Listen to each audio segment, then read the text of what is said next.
Right, well, here we go. This is the scene in Jerusalem. Marco Rubio, the Secretary of State of the US, the news conference there with Israeli Prime Minister Binьямin Netanyahu. Here in the Middle East. Well, those chants and those threats still linger, but they're a lot less dangerous now. And they're a lot less dangerous because they were met with our common resolve. And the decision by President Trump to target the nuclear facilities of Iran was not merely a militarily wise thing to do. It was also a message to the entire world that the United States acts to defend its interests and defend its allies. And America has no better ally than Israel. It's obvious that Israel has no better ally than America. You've been a remarkable partner, and our alliance, I think, has been forged for ages. President Trump says, he said to me the other day, he said, remember October 7th. That's what he said. It's like, remember the Alamo, remember October 7th. And we remember. We remember the savagery, we remember the incredible massacre of the innocents. We remember our hostages, and we're committed to bringing all of them home, the living and the dead. And we appreciate all the help that President Trump and you have given us in this sacred task. We remember ХАМАС, and we know that we must defeat them and ensure that they no longer are enabled to turn Gaza into a threat to Israel. They no longer should be there. Your presence here in Israel today is a clear message that America stands with Israel. You stand with us in the face of terror, in the face of the incredible, I would almost say, Middle Ages lies that are directed against us, the rising anti-Semitism in the world, and the really the weak governments that are putting pressures on us because they collapse under the pressure of Islamist minorities and incredible vilification. I want to thank you personally for your unwavering support of Israel's right to defend itself, for standing firmly against those who seek to isolate and demonize our nation. And I'd like once again to extend our deepest gratitude to a great friend of Israel, a personal friend of mine, President Donald J. Trump. The president has shown consistent leadership, moral clarity, and bold actions that have strengthened the alliances between our nations as never before. The American-Israeli alliance has never been as strong as it is now. And the president has been an outstanding global leader. He's really transforming the world to better all of us. And I can again repeat what I've said time and time again. He's the greatest friend that Israel has ever had in the White House. We will continue to act together with great force and great determination to protect our countries, and I may add, to protect our common civilization, because we're engaged in the battle of civilization against barbarism.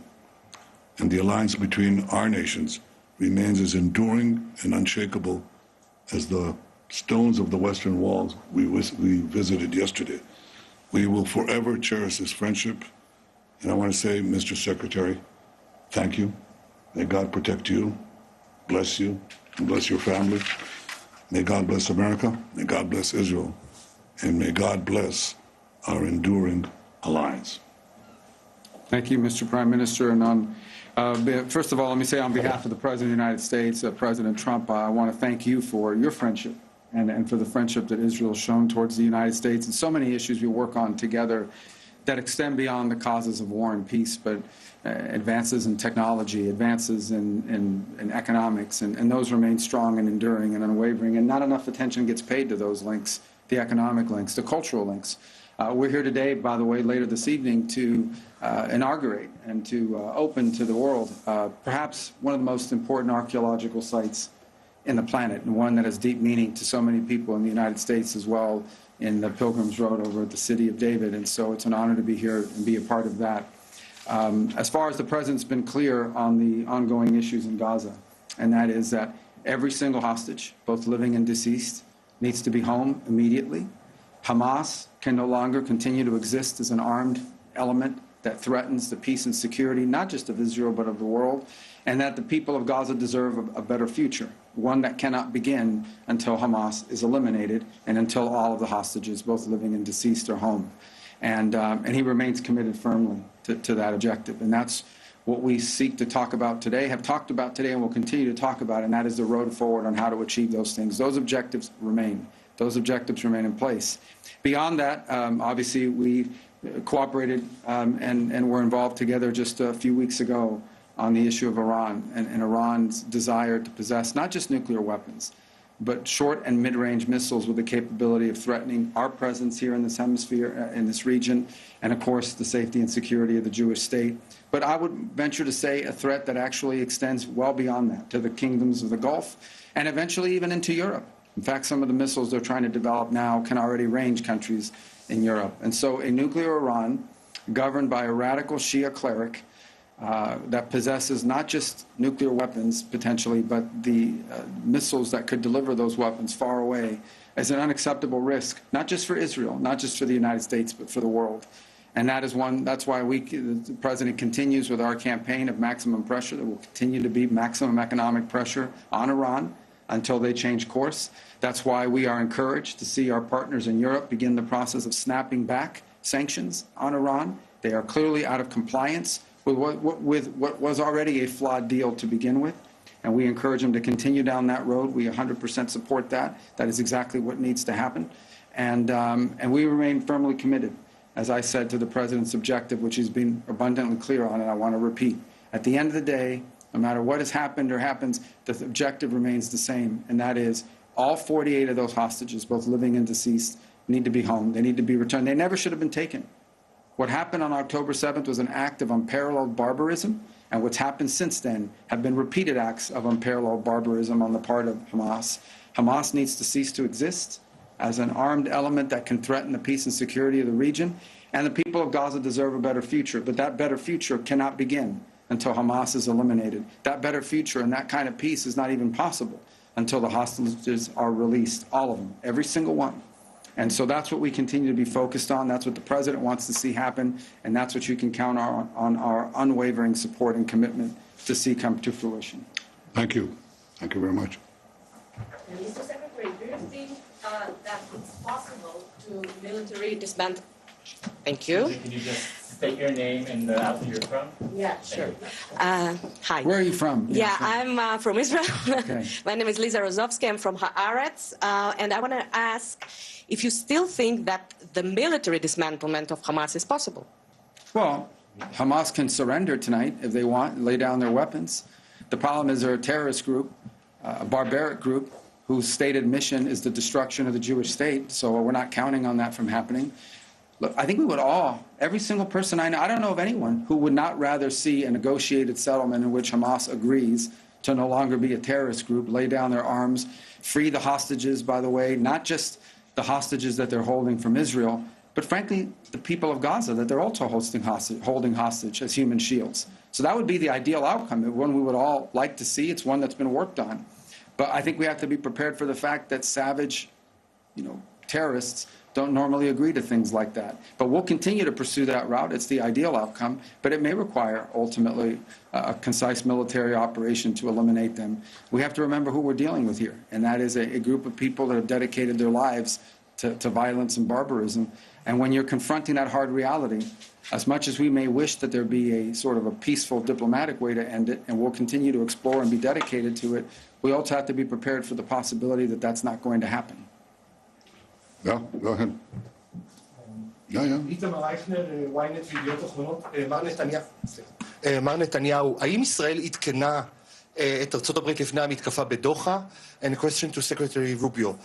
Did you ask Israel not to advance with its military maneuver in Gaza and not to repeat of attack in Qatar? Well, I've said repeatedly that Israel's decision to act against the Hamas terrorist leadership in Qatar was a wholly independent decision by Israel. It was a decision taken by me and our top security force chiefs. It was conducted by us And we assume full responsibility for it because we believe the terrorists should not be given a haven, and the people who planned the worst massacre of the Jewish people since the Holocaust cannot have immunity. So we did it on our own, period. All I would add is that we are focused on what happens now, what happens next, what role can Qatar play possibly in reaching an outcome here that leads not just to the end of this hostilities, not just to the release of all of the hostages, both living and deceased, not just the disarmament and elimination of Hamas, but also a better future for the people of Gaza, which isn't possible as long as Hamas exists, which isn't possible as long as 48 hostages are being held. And so we're going to continue to encourage Qatar to play a constructive role in that regard. We're focused because at the end of the day, no matter what has happened, these fundamentals still remain. There is still a Hamas, there is still 48 hostages, and there is still a war going on. And all of these things standing in the way of a better future for the people of Gaza and a peaceful end to what's happening now. So we're going to remain focused on what we can do next. Okay. Can I ask, Mr. Secretary? Sorry. You can ask anything, but there's order. Go ahead. Yeah. הנשיא טראמפ הביע את דאגתו, הנשיא טראמפ הביע את דאגתו בעקבות רצח צ'רלי קירק שם בארצות הברית מארגונים רדיקליים בשמאל שמלבים שנאה וחותרים תחת הדמוקרטיה. האם הנושא הזה גם היה חלק מהשיחות ביניכם על אולי שיתוף פעולה נגד ארגונים כאלה כדי למנוע חלילה רצח פוליטי גם כאן בישראל? Well, the question was about the ramifications of the barbaric murder of Charlie Kirk. So first let me say Charlie Kirk was a tremendous friend of Israel. And he believed and discussed with me how to defend Israel, how to defend Western civilization. He actually wrote a detailed memorandum suggesting how we should do that. He saw our battle as a common one for our common values and our common freedom. He also believed in having free discourse. And he was I think, a great American patriot, a believer in the freedom and liberties that America gave to the world, and a believer in the common foundation of our civilization, which he attached to this city, this country, this land. He was struck down. I think the most important thing is to make sure that his legacy isn't struck down, that it continues to live. Now, you know, some people are irreplaceable. Charlie was 31 years old. My own brother was 30 years old when he fell in the rescue of hostages in Entebbe. And, you know, some of these people come once in a century. But it's their legacy that has to live on. So we're committed, I'm committed, and I know the President Trump is committed, and I'm sure that's true of Secretary of State Marco Rubio, to make sure that that legacy lives on. How to address the threats is what you're saying. How do you actually address the threats of the poisonous incitement of the people who don't believe in free speech, who believe in the imposition of their views on others, who speak of democracy but actually want to trample democracy into the dust? How to deal with that? I think it's a common problem. I think the world right now, the Western world, America, Israel, are being challenged by extraordinary violence from political opponents within the countries, extraordinary violence. President Trump has, there's been 2 attempted assassinations on him, one nearly succeeded. I've been targeted myself with death threats, which are pretty much daily. My family is targeted. And so are ministers and public figures. They're harassed, they're threatened in Israel and in America.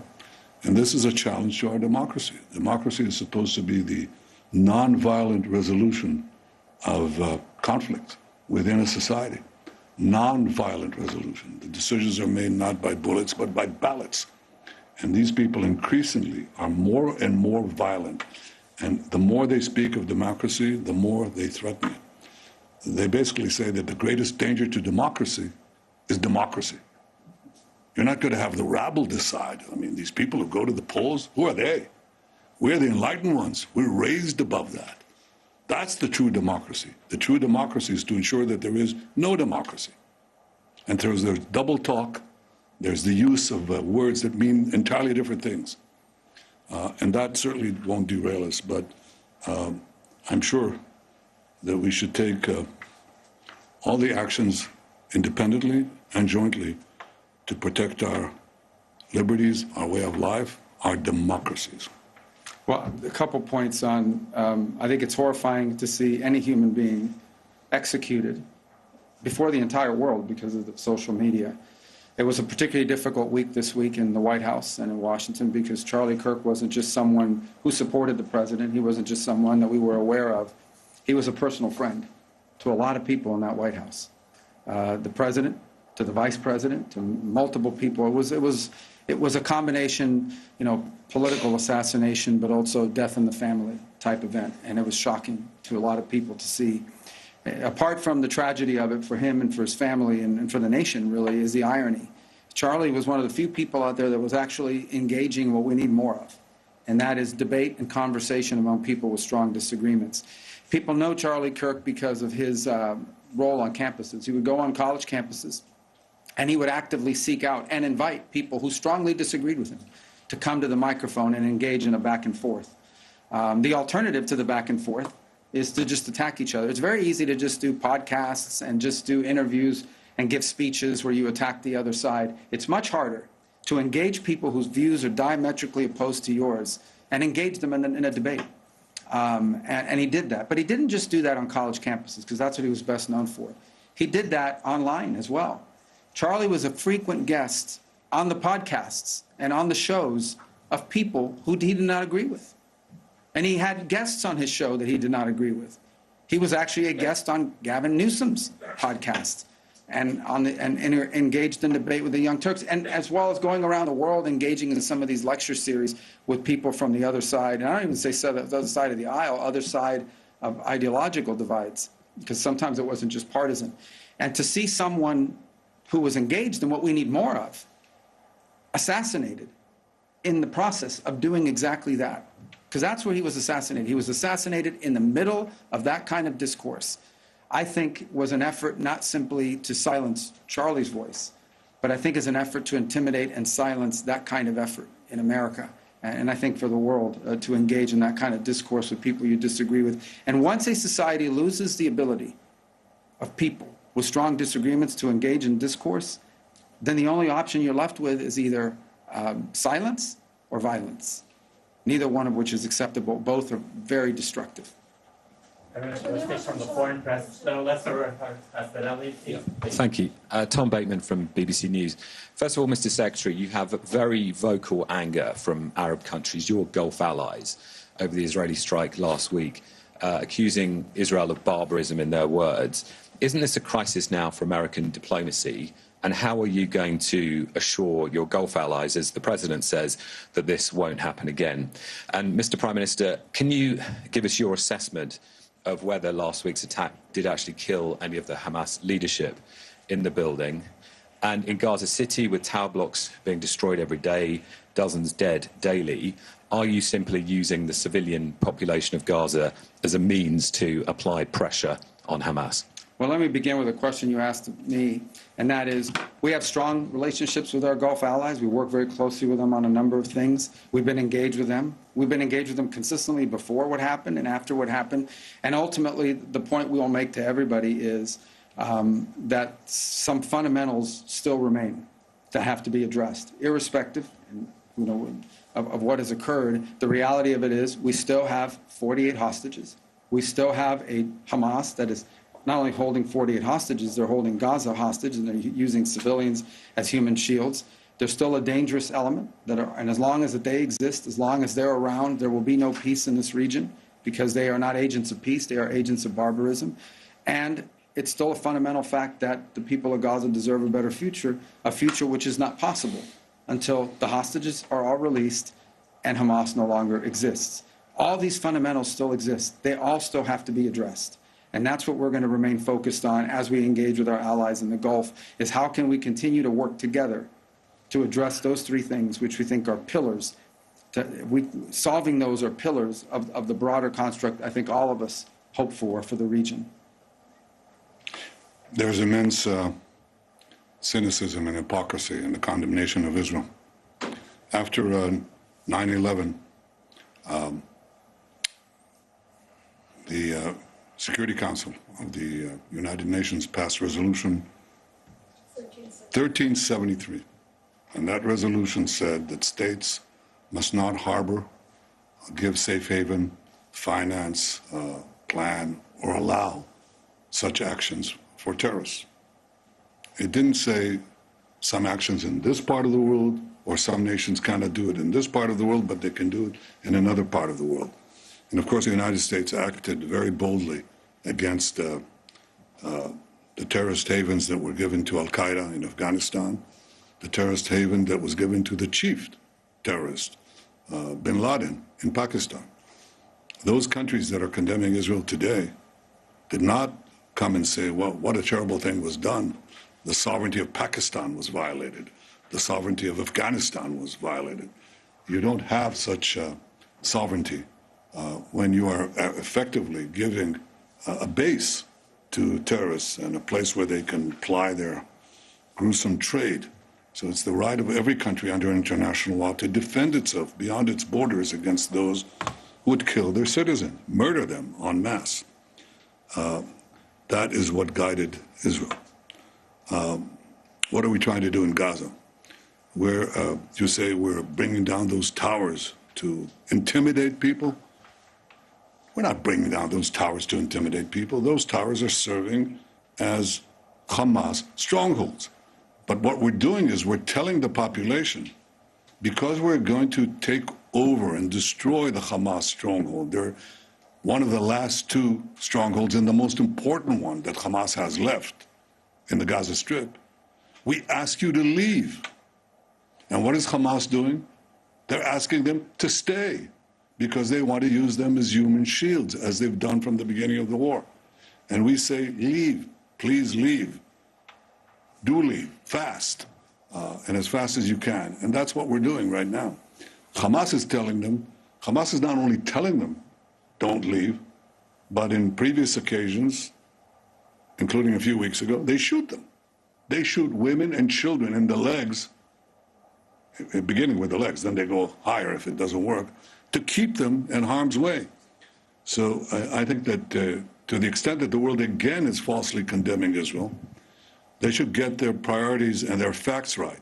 It is Israel that is trying to clear the combat zones from civilians. It's Hamas that's trying to keep them in. So we'll continue to do what we can to make sure that they're out of harm's way, and we'll complete our mission, which is to free all our hostages, get them all back, and make sure that Hamas is eliminated. And on the assessment of the impact of the strike, whether the leadership was killed in Doha? Well, we're still getting the final reports. I'll tell you what the impact of the strike is. We sent a message to the terrorists. You can run, but you can't hide, and we'll get you.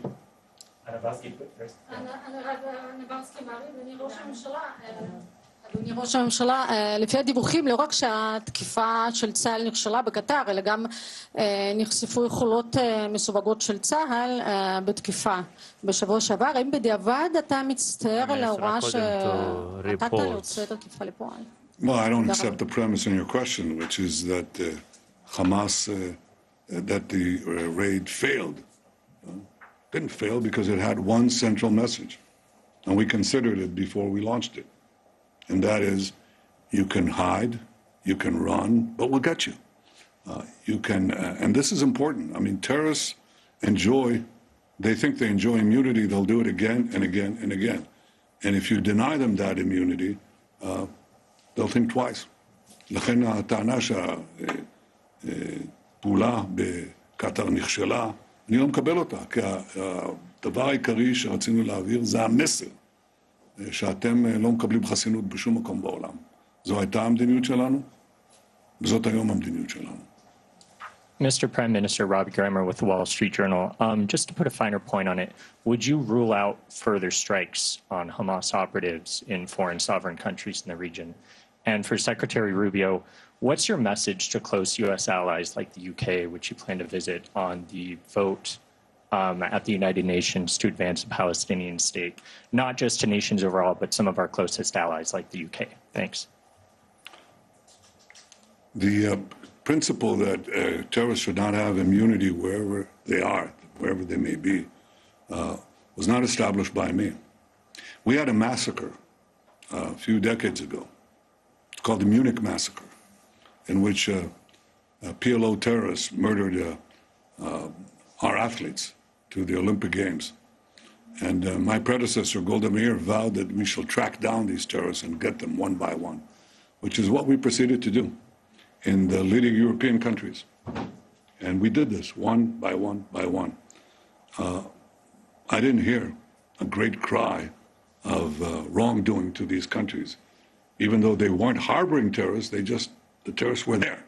Okay, they didn't even harbor them, as is the case in other cases.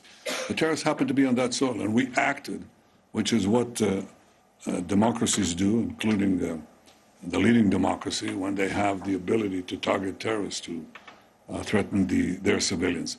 So this is a principle we established. It's a principle we follow. It hasn't changed. On your question, these things that people are doing and these different countries are doing at the United Nations, first of all, they're largely being done because of their own domestic politics. Second of all, they're largely symbolic. They have really no impact whatsoever in bringing us any closer to a Palestinian state.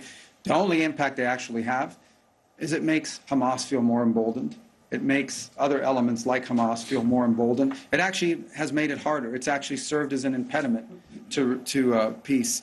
In the past, we have seen when these statements have come out, maybe there's a negotiation going on. Maybe you think you've actually made some progress on getting some hostages released or an end to the war. And then these things come out, and all of a sudden these groups back off. In many cases, walk away. Hamas has walked away from agreements that they actually had tacitly agreed to. But then they see the sort of international support they believe they're getting and they walk away from it. So we've warned of two things. One, it actually makes it harder to negotiate when those negotiations were occurring, and because it emboldens these groups.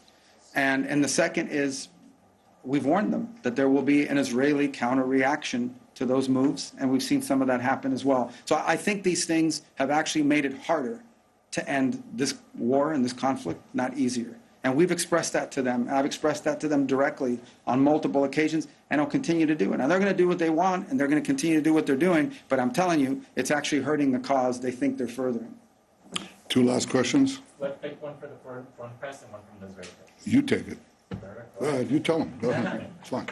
Thank you. Secretary, I wanted to ask, I know you mentioned prior to the trip that the focus of the trip was not the Israeli plans for the operation in Gaza City, but I was wondering if you could tell us if that's something, and Mr. Prime Minister, good to see you again, if this is something that came up in your discussions in terms of the U.S. view on the announced Israeli plans for military operations in Gaza City, and what the U.S.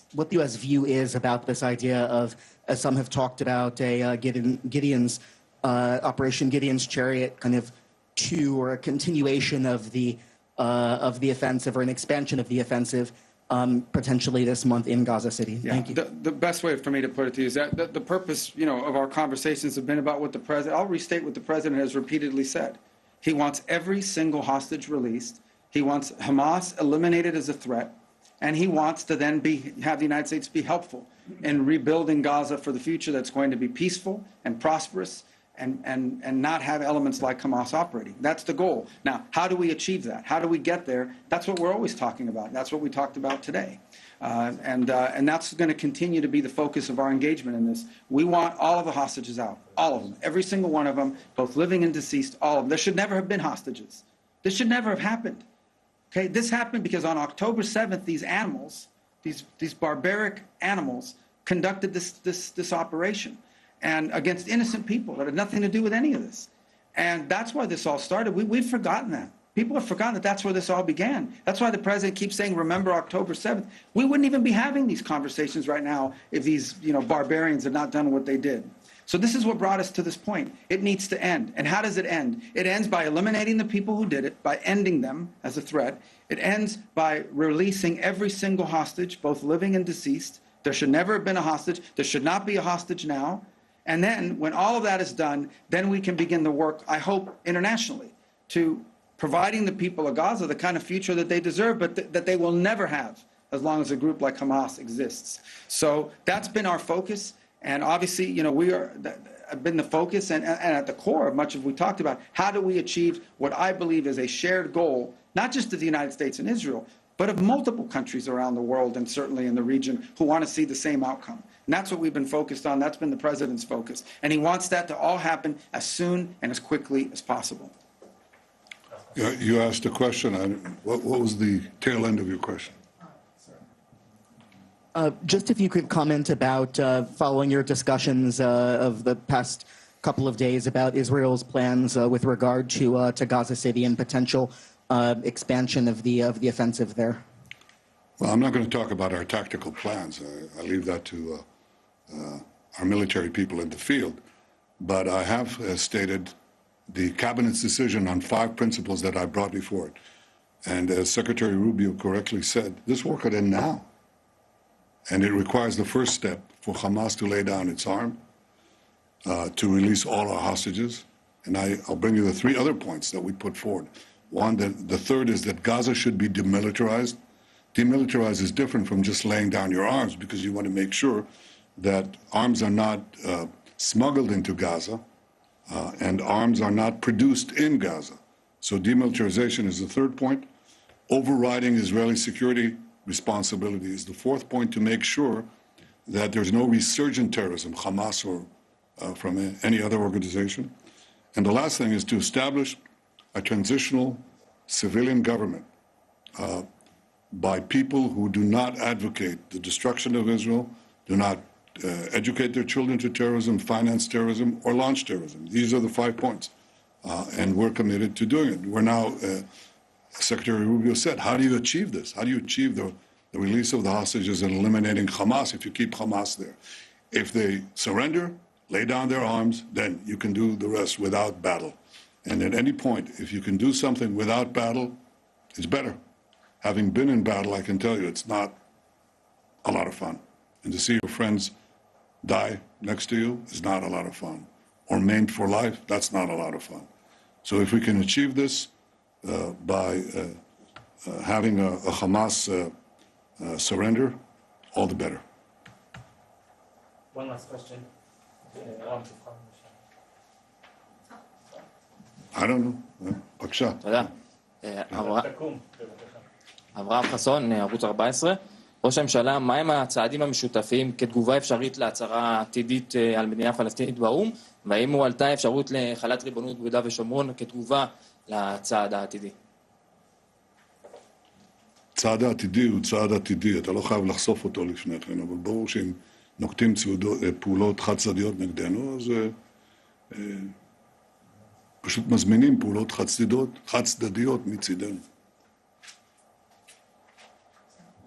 Thank you very much. That's it. Thank you. I want to acknowledge, the presence of 2 extraordinary ambassadors here, Ambassador Huckabee, American ambassador to Israel, and Ambassador Leiter, Israel's ambassador to the United States, our foreign minister, Gideon Saar, our National Security Council. Well, you're listening to the Israeli Prime Minister Benjamin Netanyahu and the US Secretary of State Marco Rubio speaking there in West Jerusalem, where they have been meeting for the last 2 days, reiterating many of the same lines that we have heard before from both men. The Israeli Prime Minister saying that America has no greater ally than Israel, and Israel has no greater ally than America. Also calling once again for Hamas to lay down its arms, to release the hostages, and for Gaza to be completely demilitarised. We're going to go to Hamda Salute, who is in Amman for us. She is there because the Israeli government has banned Al Jazeera from reporting from Israel, as well as the occupied West Bank. Now, both men also spoke at length about Israel's attack on Hamas leaders here in Doha last week. Can you just run us through exactly what they said?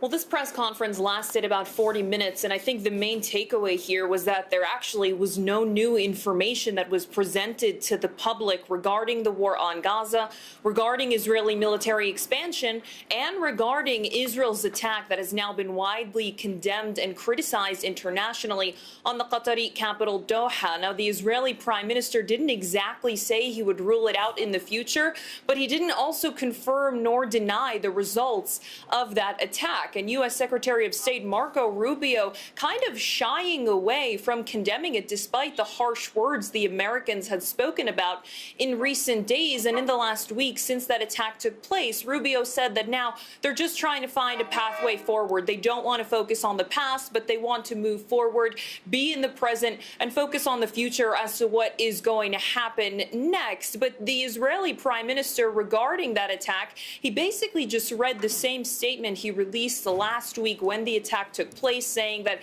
Israel accepts full responsibility. This was a wholly Israeli decision and that he took it. And when asked about violating the sovereignty of other countries, he actually pointed to the attacks on September 11, 2001 in the United States, about how there was a UN resolution there that essentially said you could target people who have targeted you elsewhere, which is interesting because any sort of UN resolution that had come out about Palestine against Israel within the last several decades, the Israelis had completely ignored. So a bit of a double standard there from the Israeli premier. And when it comes to the war on Gaza, the points were pretty much the same from both the American side and the Israeli side. They want the captives to be released, they want Hamas to no longer be armed, and they want a pathway forward to Gaza with Israeli military control. But no remarks really about the high civilian death toll, about the catastrophic conditions in Gaza